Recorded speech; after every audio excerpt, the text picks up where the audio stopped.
샬롬 할렐루야. 요한일서 3장 4절이요. 죄를 짓는 자마다 불법을 행하나니 죄는 불법이라 했습니다. 이 말씀대로 죄를 짓고 불법을 행하면 반드시 공의에 따라 심판을 받습니다. 물론 죄를 지었어도 회개를 하면 예수 그리스도의 이름으로 제사함을 받지요. 그런데 내 편에서는 회개했다 하지만 하나님 편에서 보실 때는 회개가 되지 않았다 하실 때가 있습니다. 하나님께서 받으시는 회개는 말로만이 아니라 중심으로 하는 회개라야 하지요. 통회하는 심령으로 죄를 자복하고 이후로는 그 죄에서 완전히 떠나야 하지요. 열매를 보고 나무를 분별하는 것처럼 그 삶 속에서 참된 회개의 열매가 맺혀야 중심으로 회개한 사람이라 인정받을 수 있습니다. 그래서 범죄한 사람이 나름대로 회개를 했다 해도 그 회개가 온전한 열매로 맺히기까지는 연단이 계속 임하는 것을 종종 보죠. 또 참된 회개를 하려면 하나님의 은혜로 회개의 영이 임해야 하는데 회개의 영이 임하지 않는 중한 죄들도 있습니다. 이런 경우는 아무리 회개하려 해도 중심의 회개가 되지 않으니 용서받을 수도 없고 재앙에서 벗어날 수가 없는 것입니다. 그런데 공의에 따라 심판이 임한다 해도 그 심판의 양상은 사람마다 다르게 나타납니다. 어떤 사람은 죄를 지었을 때 즉각 징계가 임하기도 하고 어떤 사람은 아무 일 없는 것 같이 살다가 세월이 지난 후에 징계를 받습니다. 범죄한 당사자에게 재앙이 임하기도 하고 자녀나 후손 때에 가서 임하기도 하지요. 때로는 큰 죄를 짓고도 별다른 재앙이 없이 편안하게 사는 사람들도 있습니다. 그러나 이들도 결국은 더 큰 형벌, 곧 지옥의 형벌을 받지요. 사망에 이르기까지 징계도 받지 않으면 깨우쳐서 회개할 기회도 얻지 못하는 것이니 징계가 없는 것이 더 불쌍하고 비참합니다. 세상 사람의 경우를 말하는 것이 아니죠. 자기 스스로는 주를 믿는다 하는데 하나님께서 외면하심으로 죄를 지어도 아무 징계가 없다면 얼마나 두려운 일이겠는지요. 실제로 교회 안에서도 그런 경우를 종종 볼 수가 있습니다. 심히 중한 죄를 범했고 중심에 회개도 하지 않았는데 큰 징계가 없는 것입니다. 그들과 비슷한 죄를 지은 몇몇 사람들이 중심에 회개를 하고도 그 이후로 큰 연단을 받는 것을 볼 수가 있죠. 중한 질병이나 재앙으로 고통받으면서 철저히 회개도 했고 용서를 받았는데도 그런데도 질병은 치료받지 못해 결국 소천한 경우도 있다고 합니다. 그런데 이렇게 죄를 짓고도 아무 징계가 없는 사람들이 있는데 그것은 자신이나 조상 때에 어떤 큰 선을 쌓아서 특별히 궁유를 입을 만한 일이 있는 것인지 아니면 왜 징계가 없는가라고 궁금해했답니다. 그들이 징계받고 고난받기 원하는 마음에서 그런 건 아니고요. 하나님 앞에 죄를 짓고도 징계가 없으면 그것이 무슨 의미입니까?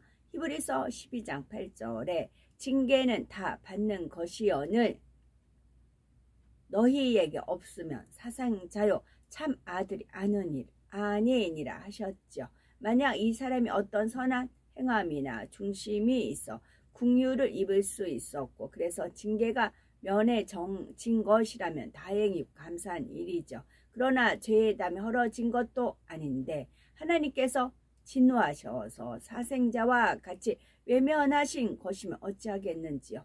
그 당사자들보다도 주변에서 지켜보는 사람이 더 안타까운 거죠.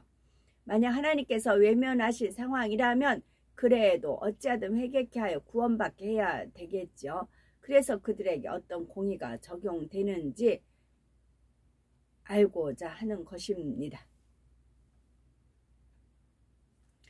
하나님께서 말씀하시기를 그들이 어떤 선을 많이 쌓아서 징계가 없는 것이 아니라 하셨답니다. 조상이 선을 쌓은 것도 아니고 오히려 그 조상 때에도 많은 악을 쌓았기 때문에 타고난 중심도 선하지 않은 상황이었죠. 그런 사람들이 죄를 짓고 살아가는데도 징계가 없는 것은 어차피 징계를 해도 소용이 없기 때문입니다.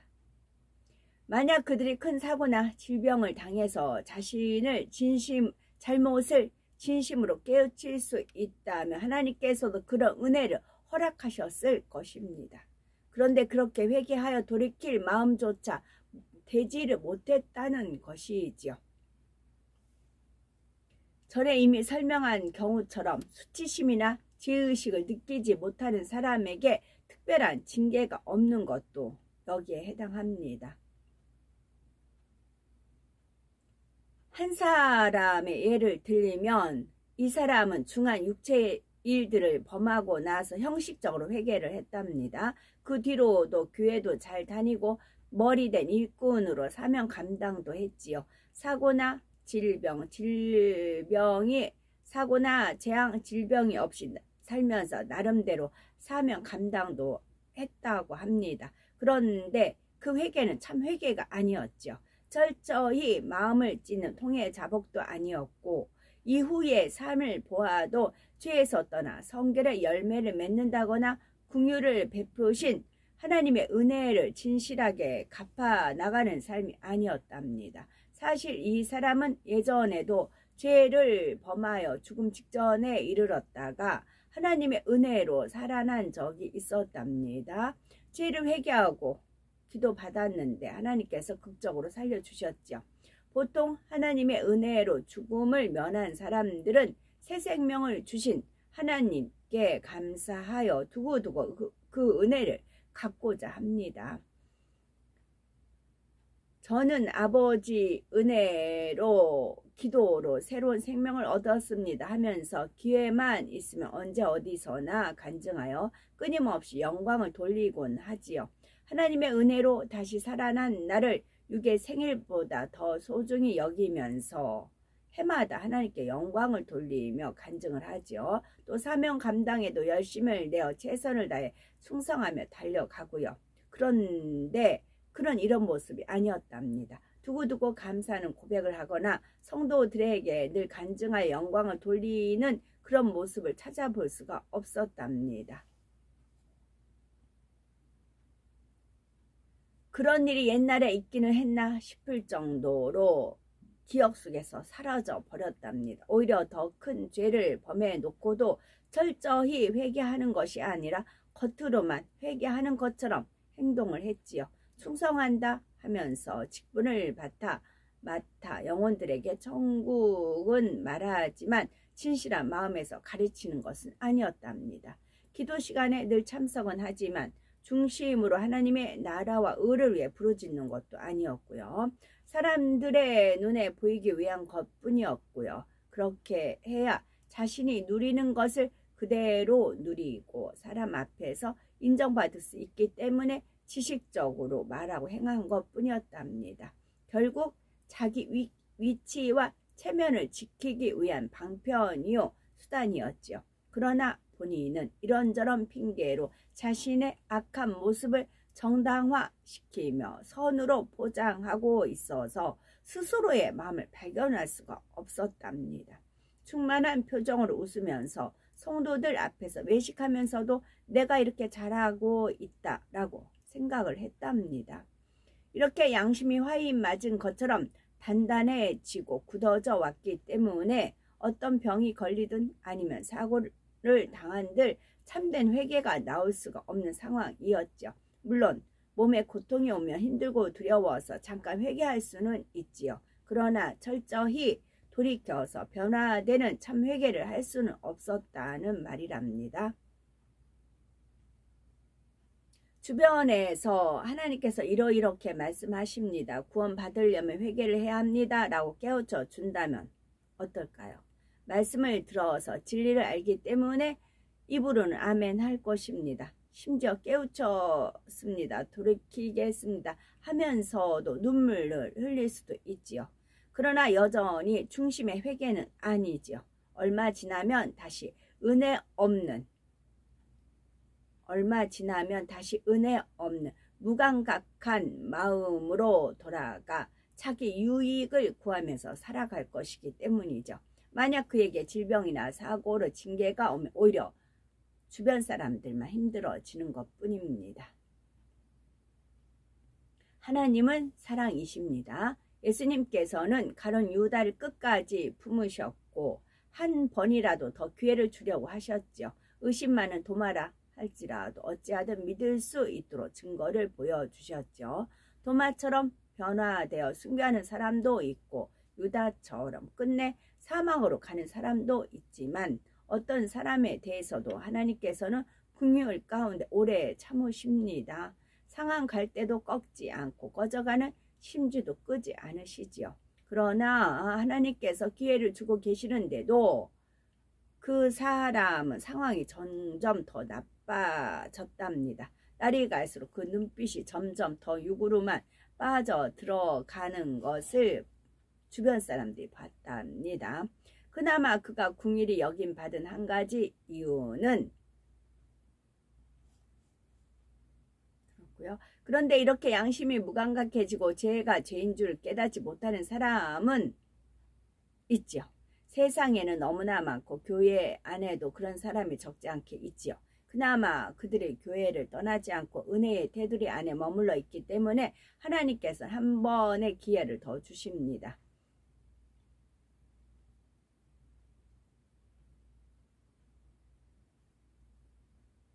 이렇게 회개할 마음 자체가 없는 사람들은 하나님께서 징계 없이 두셨다 해서 그들이 마냥 그대로 살 수 있는 것은 아닙니다. 시간이 지나고 죄의 다함이 더 많이 쌓이며 어떤 형태로든 드러나게 됩니다. 완전히 외면당하여 사단이 사로잡아 버릴 수도 있고 그 밖에 돌이킬 수 없을 정도로 어려운 상황에 빠지게 될 수도 있지요.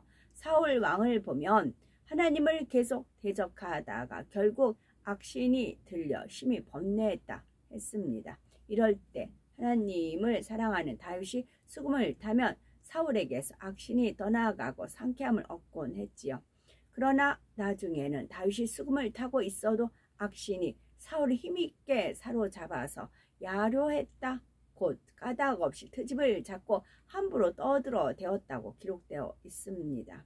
악을 바라며 다윗을 죽이려고 창을 던지기까지 했고요. 사울 자신이 회개하지 않고 점점 어둠에 사로잡히는 정도가 심해지니 영적인 권세 있는 찬양을 들어도 소용이 없는 지경에 이른 것입니다. 예수님을 판 가룟 유다도 어둠에 사로잡혀 마음의 고통을 견디지 못함으로 결국 자살하기에 이르렀고요. 혹 끝까지 별 재앙 없이 무사히 지낸다 해도 결국 심판의 날을 맞게 되는데 그때는 회개할 기회가 없습니다. 그러니 아직 기회가 있을 때 재앙을 당해서라도 회개할 수 있다면 당연히 그것이 더 감사한 일입니다. 그런데 이렇게 깨우칠 수 없고 회개할 수 없을 정도로 마음이 무뎌진 상태에서 하나님께서 긍휼을 거두어 버리시면 즉시 심판이 임하는 것을 볼 수 있습니다.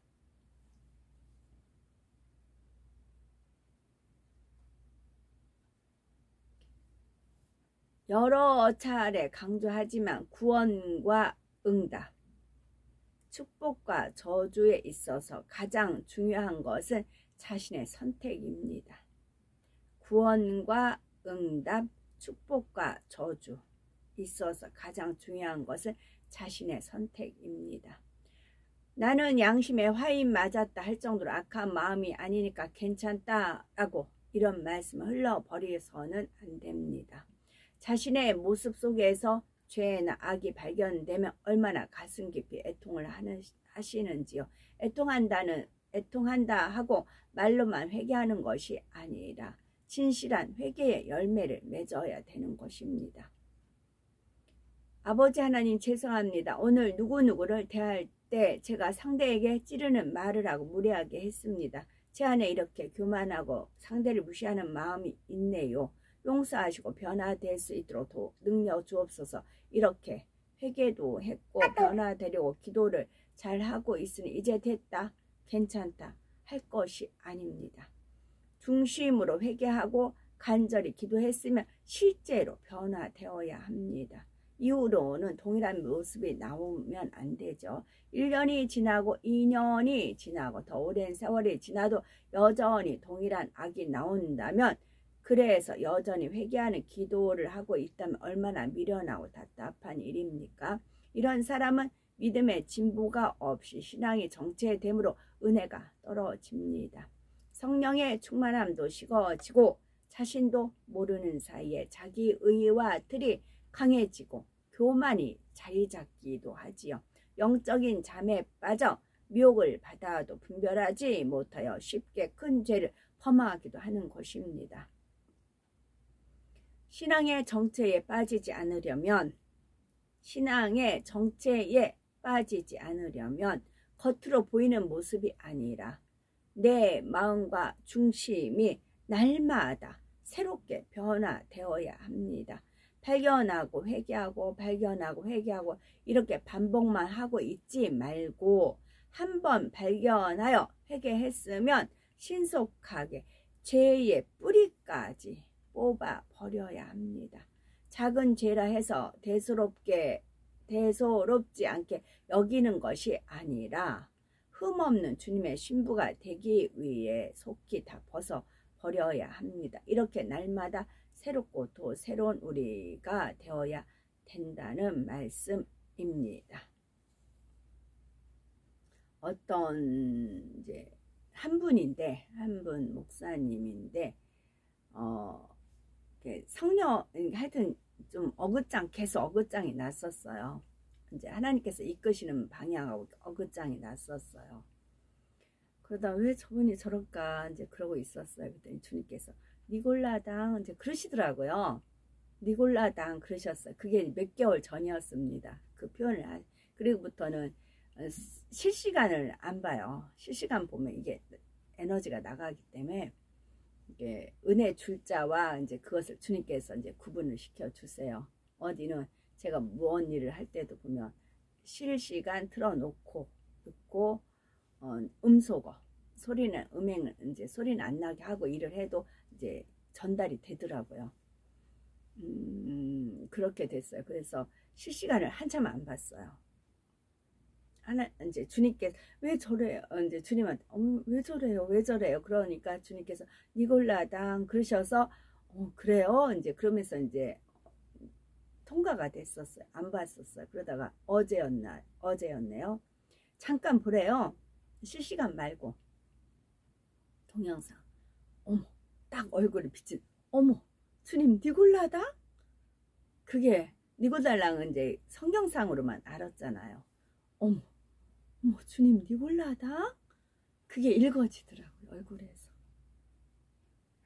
그래서 여기서 발견하고 회개하고 이렇게 반복만 하지 말고, 한번 발견하여 회개했으면 신속하게 죄의 뿌리까지 뽑아내야 됩니다.